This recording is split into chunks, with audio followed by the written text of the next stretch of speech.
আপনার অনুপস্থিতিতে ওই যে আমার বাড়িটা মনসুর ও তো একেবারে সারখার করে ফেলে দিছে এলাকা, বুঝলেন? আপনি আমার কইছিলেন না ভাড়ার জন্য জানেন চাপ না দিই, আমি কিন্তু ওর কাছে ভাড়া চাই নাই। তারপরেও ও আমার গায়ে হাত তুলছে, আমার কলার এমনি করে ধইরা বুকের মধ্যে পিস্তল ঠেক দিয়ে আমার থ্রেট দিছে। আমি কি করুন তাই কোন? কি আর করবেন, আপনি তো এমনিতেই কয়দিন পরে মইরা যাইবেন, তা না হয় একটু আগেই মরলেন। এই এটা কি ধরনের কথা কো? হ্যাঁ, আমি মরু মানে মরা কথা কেউ কয়ে পার? আমার কিন্তু তুমিও মরা পারো।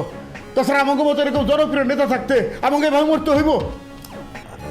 আসলে হয়েছে কি, আমাকে ডাক্তার আমার উত্তেজিত হইতে মানা করছে, বোঝেনি তো, মানে মরার ঘর থেকে ফেরত আইছি বলি জায়গা মতো লাগে নাই বলে এখনো বাইসে আছে। জায়গা মতো লাগলে এখন তো এই এলাকায় উপনির্বাচন হইতো।